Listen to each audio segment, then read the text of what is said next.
Hello friends, welcome back to Locally Raised. Today we're at my parents' house for Applesauce Day. There are a few days in the year when my parents and my siblings and I gather to preserve food together. So we had a corn day over the summer, a spaghetti sauce day just a few weeks ago, and today we have our biggest food preservation day yet. We're processing 12 bushels of apples to make applesauce for 5 families. We actually needed to spread this work out over 2 days because it does take time to cook down those apples. So on the first day, my parents and I worked together to start the process. I live closer to my parents and my siblings do, so that was manageable for us. And then on the second day, we were joined by my sister and some of her kids, my sister-in-law with a few of her kids, and some family friends with some of their kids. So it was a full house.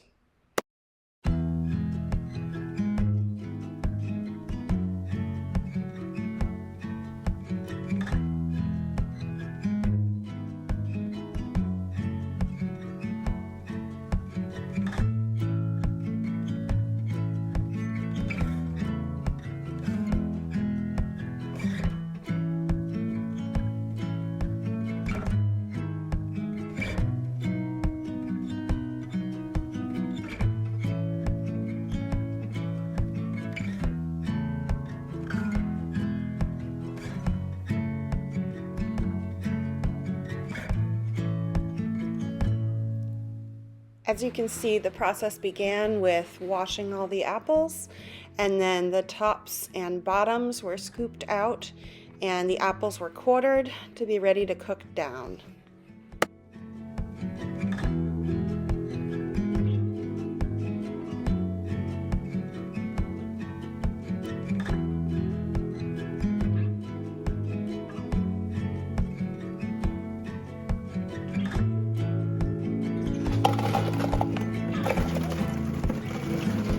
That's pretty.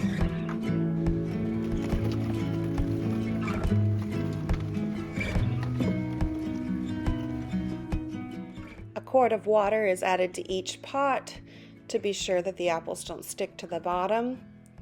And then begins the stomping process, as my parents call it. The apples are just mashed down a bit to break them up so that they can cook down a little more quickly when they get onto the heat.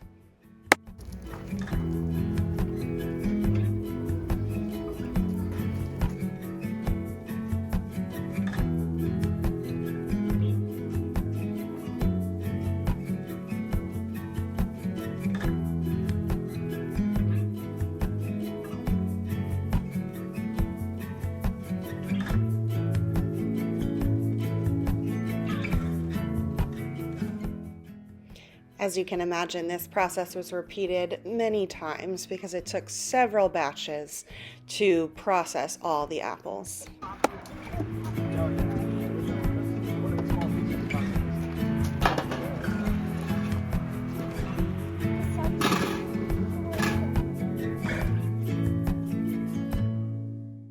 For my youngest nephews, the stomping step was definitely a favorite.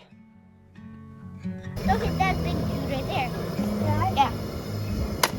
Oh, you don't want to hit it in the bottom. Look, I'm going to show you what. You want to go this. You want to make that noise. Yeah. Yeah. Yeah, that's what it's going to do. Okay, can I do it now? Push on this. You want something like that.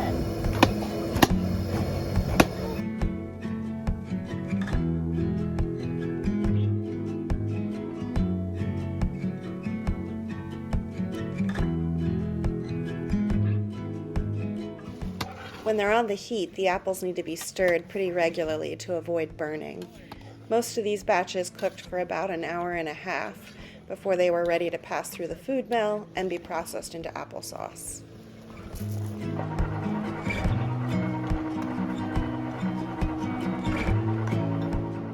The cooked apples are passed through the food mill, which grinds up the flesh of the apple and sorts out the skins and the seeds.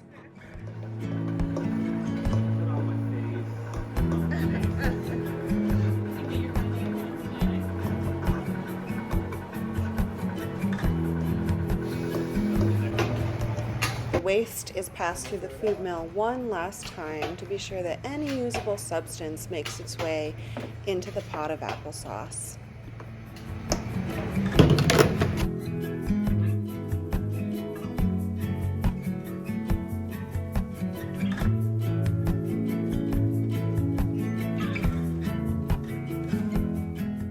For my nephews, using the food mill is just about as exciting as stomping the apples.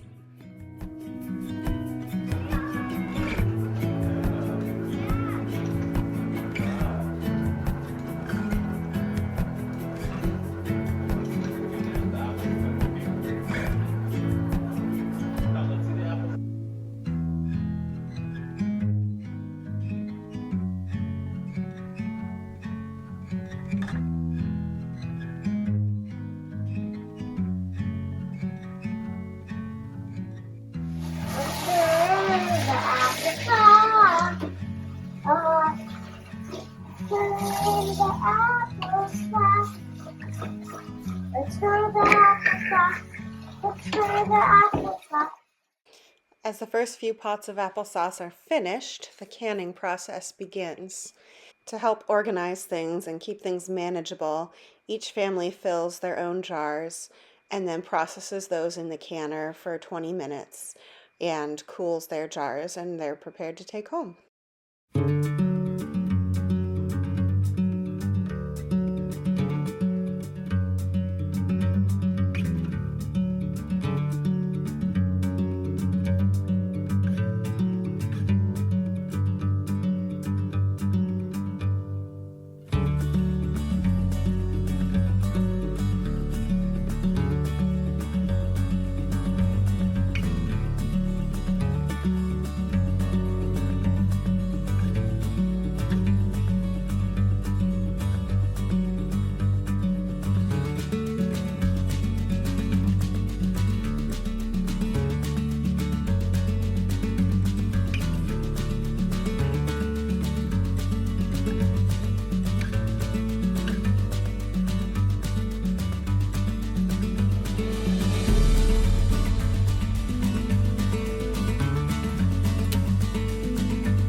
By early afternoon, the kids still have a lot of energy for play, but the adults are happy for a chance to just rest and eat.